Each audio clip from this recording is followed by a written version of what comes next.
오늘은 어버이 주일로 지키고 있습니다. 이 어버이 주일의 뿌리는 미국의 어머니 날로 볼 수 있을 것 같습니다. 1908년 안나 자비스가 세상을 떠난 어머니를 기리며 교회에서 추모 예배를 드린 것이 시작이 되어 이 운동이 확산되었고 1914년 우드로 윌슨 대통령이 매년 5월 둘째 주일을 공식 어머니 날로 지정을 했습니다. 한국에는 20세기 초 선교사들을 통해 어머니 날 개념이 들어왔죠. 그래서 초기에는 교회에서 어머니 주일로 지키며 어머니의 사랑과 희생을 기념했습니다. 그러다가 시간이 지나면서 어머니만이 아니라 아버지도 함께 공경하자라는 취지로 어버이 주일로 확대되었습니다. 어버이날 카네이션을 달아드리죠. 카네이션은 색깔마다 담고 있는 그 의미가 조금씩 다릅니다. 여러분, 대표적인 색깔이 이게 빨간색이죠. 여러분 다 빨간색 하셨죠? 이 빨간 카네이션은 사랑, 존경, 감사의 의미를 담고 있습니다. 주황 카네이션은 열정, 매력, 활력의 의미를 담고 있습니다. 보라 카네이션은 자부심, 품격, 신비로움의 의미를 담고 있습니다. 노란 카네이션은 실망, 거절, 질투의 의미를 담고 있습니다. 여러분, 오늘 노란 카네이션 다신 분 안 계시죠? 이 카네이션, 여러분, 이게 색깔마다 이 카네이션이 단순한 것이 아니라 색깔마다 다 의미를 담고 있으니까 상황과 상대방을 잘 고려해서 여러분 색깔 선택해서 고르는 게 중요합니다. 일찍이 하나님께서 이스라엘 백성들에게 주신 그 십계명에서 부모를 공경할 것에 대해 말씀하셨습니다. 하나님께서 십계명을 주시면서 사람과의 관계에서 지켜야 할 계명 가운데 제일 먼저 언급한 것이 부모 공경입니다. 여러분, 사람과의 관계에서 지켜야 할 계명들 가운데 가장 하나님이 먼저 언급한 것이 부모 공경이에요. 여러분, 그만큼 사람과의 관계에 있어서 부모 공경이 가장 기본이 되고 중요하다라는 사실을 알 수 있죠. 여러분, 오늘 말씀을 다시 보면 12절입니다. 내 부모를 공경하라. 그리하면 내 하나님 여호와가 내게 준 땅에서 내 생명이 길리라. 에베소서 6장 1절에서 3절 말씀입니다. 자녀들아, 주 안에서 너희 부모에게 순종하라. 이것이 옳으니라. 내 아버지와 어머니를 공경하라. 이것은 약속이 있는 첫 계명이니 이로써 내가 잘 되고 땅에서 장수하리라. 부모를 공경하고 부모에게 순종하라 합니다. 그런데 부모에게 공경하고 순종해야 하는 이유가 그러면 부모가 완벽해서 온전해서 공경하고 순종하라라는 것이 아니죠. 여러분, 부모도 허물이 많습니다. 여러분, 노아는 하나님의 은혜로 이 홍수 심판 때 그 심판 당하지 않고 여러분 은혜로 참 건짐을 받았지 않습니까? 그런데 그가 후에 이 포도주에 취해 가지고 아주 실망스러운 참 추한 모습을 보이지 않습니까? 우리가 믿음의 조상이라고 부르는 이 아브라함, 그러면 아브라함 역시 자기 아내를 누이라고 속이는 그 연약함을 우리가 보게 되지 않습니까? 여러분, 다윗 왕은 어떠합니까? 다윗은 뭐 말도 못하죠, 그죠? 자기의 가장 충신인 이 우리아의 아내 밧세바와 동침을 하지 않습니까? 그리고 그 사실을 숨기기 위해서 여러분 의도적으로 우리아를 죽이지 않습니까? 싸움이 가장 맹렬히 일어나고 있는 그곳에서도 가장 앞장서서 싸우게 만들어 가지고 의도적으로 죽이게 만들지 않습니까? 여러분, 오늘 우리의 부모도 그러합니다. 많이 배우지 못해 무식할 수 있습니다. 여러분, 경제적으로도 부유하지 않을 수 있습니다. 신분도 높지 않을 수 있습니다. 컴맹에다가 핸드폰도 안에 기능 등 참 다양하고 많이 있는데 그냥 전화 걸고 받는 것밖에 하지 못할 수 있습니다. 실수도 참 많고 흠도 많이 있습니다. 그럼에도 우리가 부모를 공경하고 부모에게 순종하는 것이 마땅하다 합니다. 주 안에서 너희 부모에게 순종하라. 이것이 옳으니라. 주 안에서, 그렇죠. 주 안에서, 주님 뜻 안에서, 주님의 뜻에 위배되지 않는다면 부모에게 순종하라는 거예요. 만약에 부모의 주 안에서 주님의 뜻에 위배된다 그러면 우리가 순종할 수 없는 것이죠. 그럼 만약 예전에 보니까 그 엄마가 초등학교 3학년인가 그 편의점인가 뭐 마트인가 편의점 데리고 가서 보니까 그 초등학교 3학년 아들 그 도둑질 시키대, 훔치게 하고. 여러분, 그러면 그 따라야 됩니까? 안 따라야 됩니까? 주 안에서의 주에. 우리가 주님의 말씀에 위배되지 않는다 그러면 여러분 주 안에서 순종하는 것이 옳다, 마땅하다라고 말씀합니다. 그리고 오늘 읽은 말씀에 보니 내 부모를 공경하라 합니다. 여러분, 십계명에서 새겨진 이 내 부모를 공경하라, 이 공경이라는 이 히브리어 단어가 카베드라는 단어인데 기본 뜻은 무겁다, 중요하게 여기다, 존귀하게 여기다, 가치를 크게 두다라는 뜻입니다.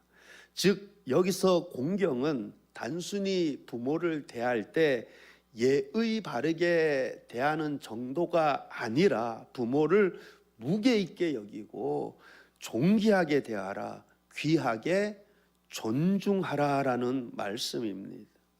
이 카베드의 반대말은 칼랄이라는 단어인데 이 단어의 기본 뜻은 가볍다, 경시하다, 업신여기다, 천하게 여기다라는 뜻입니다. 잠언서 23장 22절 하반절 말씀을 보면 내 늙은 어미를 경히 여기지 말지니라. 내 늙은 어미를 경히, 가벼이, 천히 여기지 말라라는 것입니다. 부모가 늙었으니 효용 가치가 없다, 나에게 짐만 된다라고 생각하지 말라는 것입니다. 무시하거나 함부로 대하지 말라라는 것입니다. 부모가 늙고 병들었을수록 더 무겁게, 더 존귀하게 대해야 할 것입니다. 부모가 자식을 위해 사느라고 그동안 먹고 싶은 것 마음껏 먹지 않고, 입고 싶은 것 마음껏 입지 않고, 즐기고 싶은 것 마음껏 즐기지 않고 살아온 인생 아닙니까? 그러므로 자식은 마땅히 부모를 무겁게, 무게 있게, 존귀하게 대해야 할 것입니다. 이 땅의 대부분의 부모는 자식을 위해 삶 전체를 바쳤음에도 조금이라도 잘해주지 못했던 것을 아쉬워합니다. 잘 먹이지 못한 것, 집안 사정이 어려워 제대로 가르치지 못한 것, 키우면서 고생만 시켰다고 생각해 미안해 합니다.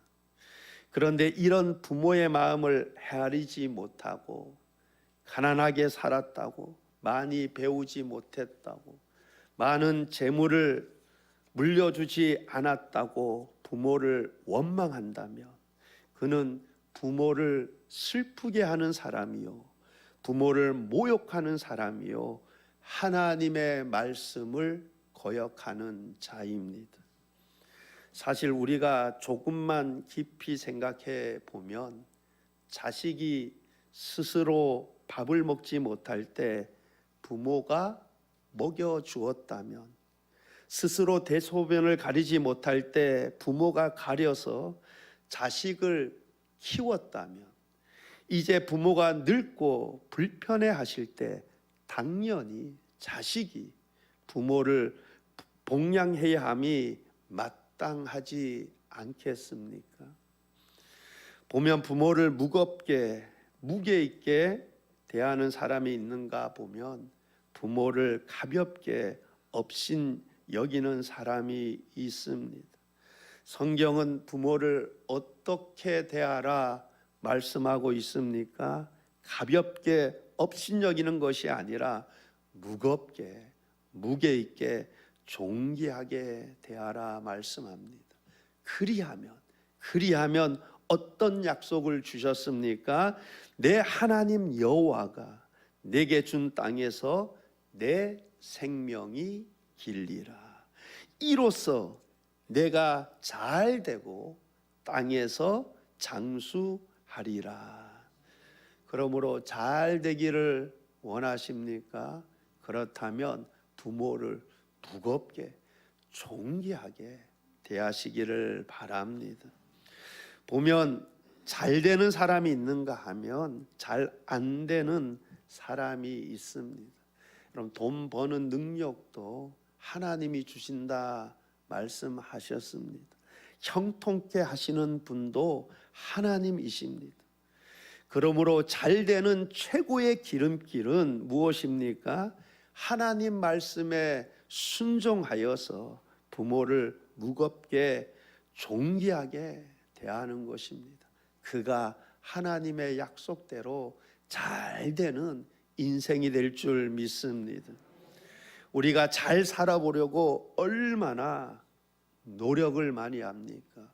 8살에 학교 입학해서 그죠? 보통 한 10몇 년 다니잖아요. 어떤 분은 학교 다닌 20년 정도 되고, 저도 보니 20년도 넘게 다녔더라고요. 그러니까 여러분 그렇게 열심히 이렇게 20여 년가량 학교에서 공부하고 또 졸업한 다음에 누구는 이제 뭐 취업을 하기도 하고, 누구는 자영업을 하기도 하고, 누구는 사업을 하기도 합니다. 여러분 다 잘 살아보려고 하는 노력 아닙니까? 그런데 잘 되는 인생이 있는가 하면 잘 안 되는 인생이 있습니다.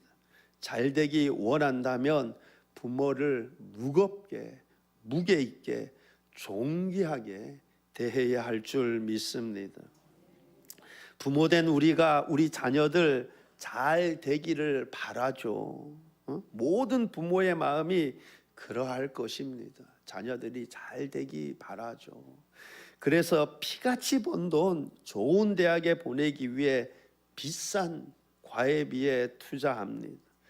자식들 잘 되기 바라는 마음에 힘에 버겁도록 투자를 하고 노력을 합니다. 그런데 우리가 자녀들이 잘 되기를 바란다면 무엇보다 우리가 우리 자녀들을 부모 공경하는 법을 가르쳐야 할 것입니다. 하나님의 말씀으로 우리 자녀들을 부모 공경하는 법을 가르쳐야 할 것입니다. 왜냐하면 그것이 자녀들이 이 땅에서 잘 되고 복을 받는 은혜를 누리게 되기 때문에 그렇습니다. 혹 자녀들이 권면해도 말을 잘 듣지 않습니까? 부모의 말에 불순종합니까? 불순종한다고 야단만 치지 마시고 오히려 자녀들의 마음을 상하게 할 수 있습니다. 자녀들을 위해서 기도하는 것입니다. 여러분 얼마나 감사해요. 우리가 하나님 앞에 기도할 수 있다라는 것. 여러분 자녀들 때문에 자녀들의 불순종으로 인해서 힘들어 하십니까? 고난 당하는 자녀가 있느냐? 그는 기도할 것이요. 자녀들을 위해 기도하는 것이죠. 하나님 우리 자녀들 불순종의 악에서 건져 주옵소서. 하나님 우리 자녀들 지혜로운 자녀 되게 하옵소서. 믿음으로 하는 그 기도가 구하는 대로 받게 될 줄 믿습니다. 성경에 보면 하나님을 섬기는 사람들은 또한 부모도 잘 섬기는 것을 보게 됩니다. 열왕기상 2장 19절 말씀을 보게 되면 밧세바가 이에 아도니아를 위하여 말하려고 솔로몬 왕에게 이르니 왕이 일어나 영접하여 절한 후에 다시 왕자에 앉고 그의 어머니를 위하여 자리를 베푸니 그가 그의 오른쪽에 앉은지라. 여러분 솔로몬 왕은 어머니 밧세바가 찾아왔을 때 자리에서 일어났답니다. 일어나서 영접했대요. 그리고 어머니에게 절을 하고 그리고 자기 자리에 앉고 어머니를 자기 오른편에 앉혔다 합니다. 부모를 자기의 어머니를 존귀하게 대하는 그 모습을 보게 되죠. 룻기 1장에 보게 되면 여러분 나오미가 등장하도 나오미 흉년이 들어서 이방 땅으로 가잖아요. 근데 그곳에서 남편도 죽고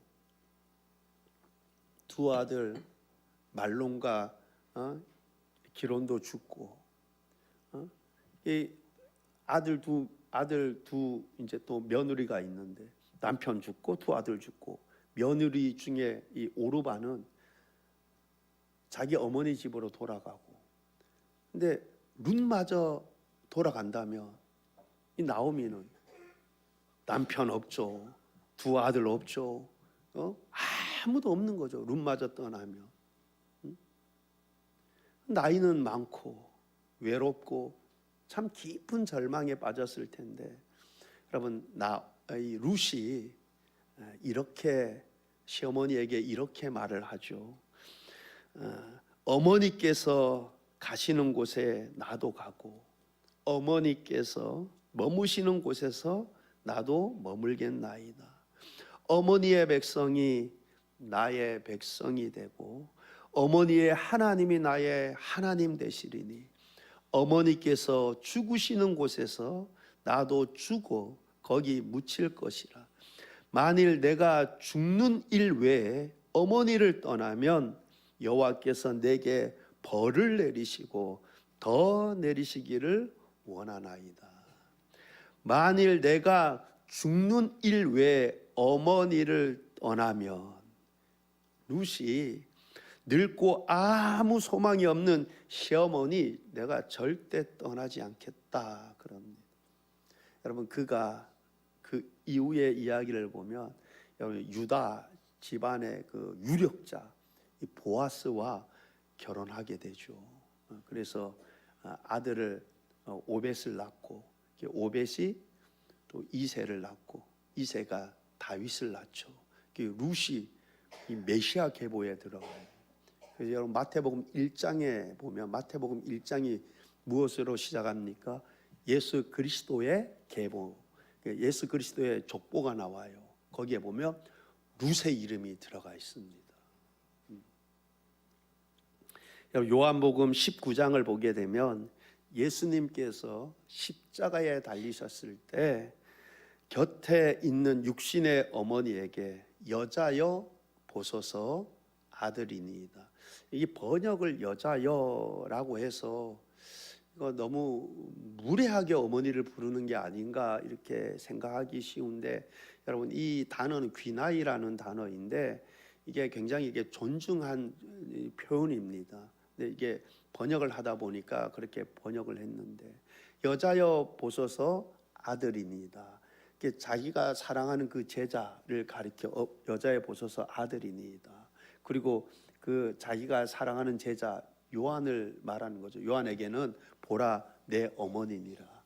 그가 죽는 그 순간에도 그 자기네 육신의, 이 예수님께서 자신의 그 육신의 부모를 존귀하게 대하는 그 모습을 우리가 보게 됩니다. 그런데 마가복음 7장에 보면 예수님께서 외식하는 바리새인들과 서기관들이 부모 공경하지 않으려고 고르반 제도를 악용하는 것에 대해서 말씀하는 것을 보게 됩니다. 마가복음 7장 10절에서 13절 말씀을 보게 되면, 모세는 내 부모를 공경하라 하고 또 아버지나 어머니를 모욕하는 자는 죽임을 당하리라 하였거늘, 너희는 이르되 사람이 아버지에게나 어머니에게나 말하기를 내가 드려 유익하게 할 것이 고르반 곧 하나님께 드림이 되었다고 하기만 하면 그만이라 하고, 자기 아버지나 어머니에게 다시 아무것도 하여 드리기를 허락하지 아니하여 너희가 전한 전통으로 하나님의 말씀을 폐하며 또 이 같은 일을 많이 행하느니라 하시고. 여러분, 고르반이란 말의 뜻은 하나님께 바친 예물, 하나님께 바친 봉헌물, 제물이라는 뜻입니다. 하나님께 드리기 위해서 구별해 놓은 예물을 말합니다. 그런데 당시 어떤 사람들은 고르반, 즉 하나님께 바친 것이라 선언해 버리고는 이것 하나님께 드린 것이니, 하나님 것이니 부모에게 사용할 수 없다, 드릴 수 없다라고 핑계를 삼는 자들이 있었습니다. 그럼 구약 시대에는 하나님께 드리기 위해서 소나 양이나 염소나 비둘기나 이 곡식을 구별해 놓았습니다. 아직 하나님께 드리지 않았지만 하나님께 드리기 위해 구별해 놓았습니다. 이 예물을 고르반이라고 해요. 하나님께 드리기 위해서, 여러분 소나 양이나 염소나 비둘기나 이 곡식들을 여러분 따로 이렇게 구별해 놓았어요. 이거는 하나님께 드릴 것이니 여러분 따로 딱 구별했어요. 이 예물을 무엇이라고 한다고요? 고르반. 하나님께 드릴 것이니. 여러분 이 제도는 참 어떻게 보면 순수하게 이렇게 참 좋은 제도죠. 하나님께. 여러분 우리가 열심히 수고해서 수입을 얻었어요. 내가 이거 하나님의 은혜다. 그래 하나님께 먼저 구별해 놓는 거 좋은 것이죠. 아직 하나님께 드리지 않았지만 하나님 것이라고 이렇게 구별해 놓았어요. 그래서 이거 고르반 그러면서 여러분 이건 고르반, 이거 다 고르반 이래고, 사실은 마음은 뭐냐면 이거 다 부모에게 드릴 거 없다는 거야. 예? 여러분 부모 공경 안 하려고, 안 드리려고. 근데 실제 보면 이거를 고르반 해놓고 드렸나? 안 드렸어요. 이게 문제지 또, 그죠? 이거 고르반 하나님 것이다. 부모 안 드리려고 이제 고르반 이래 해놓은 거지. 그리고 하나님께도 안 드리고 부모도 안 드리고 자기가 다 사용하는 거지. 이 고르반 제도를 악용해서, 왜? 여러분 본질적으로 부모 공경하지 않으려고 그러는 거예요. 부모에게 드릴 것이 없다, 고르반을 악용했던 것이죠. 여러분 최근 65세 이상의 부모를 대상으로 조사한 통계에 보면 부모가 자식에게 가장 하기 싫은 말 3가지가 있다고 합니다. 첫째는 아프다는 말을 하기 싫어한다 합니다. 왜냐하면 걱정을 할까 봐. 힘들게 할까봐 아프단 말하기 싫어한다고 합니다. 둘째는 외롭다는 말을 하기 싫어한다 합니다. 외롭다 하면 자식들이 우리가 부모 잘 못 모셔서 그러는가 보다, 이게 자식들이 염려할까봐 외롭단 말 하기 싫어한다는 거예요. 세 번째는 용돈 달라는 말을 하기 싫어한다고 합니다. 용돈 달라고 하면 부담 느껴 할까봐. 여러분 생각해 보면 자식들은 부모님께 서스름 없이 돈을 달라고 합니다. 여러분 결혼을 하면 부모를 떠나잖아. 부모를 떠나. 이 부모를 떠날 때는 여러분 정신적으로나 경제적으로나 다 떠나는 거예요. 독립입니다. 독립. 그런데도 뭐예요? 뭐 부모가 좀 재산 좀 있다 그러면 뭐 서스름 없이 얘기하죠. 막. 그죠? 근데 사실 부모는 자식을 그죠? 어렸을 때 먹이고 입히고 가르치고 그 수고 있는, 어쩌면 좀 당연스럽게 해야 될 것 같은데, 근데 그 말하기를, 용돈 달라는 말하기를 싫어한다 하죠. 왜? 부담 느껴 할까 봐. 그런데 참 감사하게도 여러분 이 기초연금, 노인연금이 있어서 그죠? 날짜만 되면 몰라, 전화 안 받아봐서 모르겠는데 문자가 온대요. 띵동 하면 입금됐구나. 어김없이 탁 들어왔대요. 국가가 효자지. 여러분 사실 옛날에는 뭐 노인이 돈 들어갈 일이 그래 많지 않죠. 여러분 예전에 뭐 대가족 살고 그다음에 뭐 그냥 먹는 일 외에 뭐 특히 돈 들어갈 일 없었죠. 옛날에는 그죠. 근데 지금은 돈 많이 들어간답니다. 예전에는 그냥 아프면은 밥 먹다 아프면 그냥 아프다 하도 소천하는 거죠. 뭐 무슨 어느 뭐 병원을 갑니까? 무슨 대학병원을 가고. 근데 지금은 여러분 고정 비용 많이 들어가죠. 핸드폰비 들어가야지, 그죠? 뭐 아파트 사면 관리비도 들어가야 되지. 약값 매달마다 들어가지. 여러분 그런데 참 감사하게도 참 대한민국 또 기초연금, 노인연금도 있고 이러니 참 나라 참 감사하고 좋아요. 여러분 보면 이게 미리 상속했다가 막 그죠? 미리 상속하니까 이게 아들이 마음이 확 변해가지고 막 실망해가지고 막 재산 다시 찾으려고 막 이거 재판하고 이런 경우들도 보게 되잖아요. 그래서 그 어떤 제가 예전에 한번 말씀드린 적이 있는데 보니까 어떤 할머니는 한 90세 정도 됐는데 이게 연금만 받으시더라고. 건물 재산이 많았던 거 봐요. 그러니까 건물 없어요.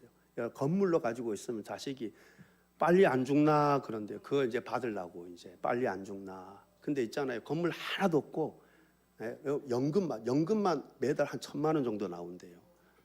연금만. 여러분 연금 시작되기 전에 죽으면은 그게 자식들한테 가요. 근데 연금 시작 딱 되는 순간에 이제 그 뭐냐면 이제 죽을 때까지 나고 죽으면 없어지는 거예요. 그게. 그러니까 그냥 90세인데 손자 손녀들 와가지고 할머니 오래 사세요. 오래 사셔야 돼. 왜 죽으면 이제 1,000만 원이 안 나오잖아요. 그죠? 할머니가 1,000만 원 어디다 쓰겠습니까? 다 그렇게 자식들한테 손자 손녀한테 쓰니까 할머니 오래 사세요. 엄청 잘했다고 자기가. 건물 이런 거 안 사놓고 부동산을 안 해놓고 연금으로 다 준비해놨더니만 너무 좋다. 제가 보니 참 지혜로운 것 같아. 그게 매번 있잖아요. 오래 사셔야 돼요. 오래 살아야 돼요. 건물 가지고 있으면 빨리 안 죽나. 저건 내 건데. 여러분 부모를 공경하라라는 말씀은 부모를 즐겁게 기쁘게 해드리라라는 말씀입니다. 여러분 잠언서 23장 25절 말씀 보면 내 부모를 즐겁게 하며 너를 낳은 어미를 기쁘게 하라. 우리가 어떻게 부모를 즐겁게 하며 기쁘게 할 수 있겠습니까? 늙으면 외로워진다고 하지 않습니까? 외로움을 많이 탄다 하지 않습니까? 그러므로 자주 문안 드리는 것이 즐겁게 기쁘게 해 드리는 것이라 생각됩니다. 또한 가정이 화목하고 형제 우애가 부모를 즐겁게 기쁘게 해드립니다. 자식이 가정이 화목하고, 그죠? 형제간에 서로 우애가 있어서 서로 의지하고, 그럼 그 모습이 부모를 기쁘게 하는 것이죠. 여러분, 또한 어떻게 부모를 기쁘게 즐겁게 해드리냐? 내가 열심히 성실히 사는 게 부모를 즐겁고 기쁘게 해드리는 것이죠. 그럼 직업이 무엇이냐가 중요하지 않고, 물론 이왕이면 그죠? 좋은 직장에 다니면, 좋은 곳에 다니면 그럼 부모 입장에 좋겠죠. 그런데 중요한 것은 내가 최선을 다해서 성실히 사는 그 모습, 내가 성실히 사는 것, 그게 부모를 즐겁고 부모 마음을 기쁘게 해드리는 것입니다. 그러면 내가 최선을 다해 열심히 사는 것입니다. 여러분, 우리가 우리 육신의 부모를 기쁘게 하면, 내가 육신의 부모를 즐겁고 기쁘게 하면, 여러분, 육신의 부모만 기쁘고 즐거운 것이 아니라 하늘에 계신 우리 아버지가 기뻐하고 즐거워할 줄 믿습니다. 하나님이 말씀하신 그 말씀에 순종해서 부모를 공경하고 부모를 기쁘게 하고 즐거워하는 그것을, 그 열매를 보고 하늘에 계신 우리 아버지가 기뻐하시는 것입니다. 여러분, 이 땅에서의 삶은 아주 짧습니다. 더 늦기 전에 부모 공경하는 삶이 되시기를 바랍니다. 자녀들을 부모 공경하는 자녀들로 키울 수 있기를 바랍니다. 그래야 하나님이 약속하신 약속의 축복이 우리 가정에 더욱 넘치게 되기를 바랍니다. 오늘 우리가 어버이 주일을 맞이하여 어버이 주일을 지키는 것은 어버이의 은혜를 잊지 말고 감사하며 보답하는 삶을 살자입니다. 우리 자녀들을 그렇게 부모 공경하는 자녀들로 키우자입니다. 그리하여 우리 수문교회 모든 성도님들의 가정이 부모 공경하는 가정, 그래서 하나님이 약속하신 약속의 축복들을, 즉 이 땅에서 잘 되고 장수하는 축복을 풍성히 누리는 그런 가정들 되시길 우리 주님의 이름으로 축원합니다. 기도하시겠습니다.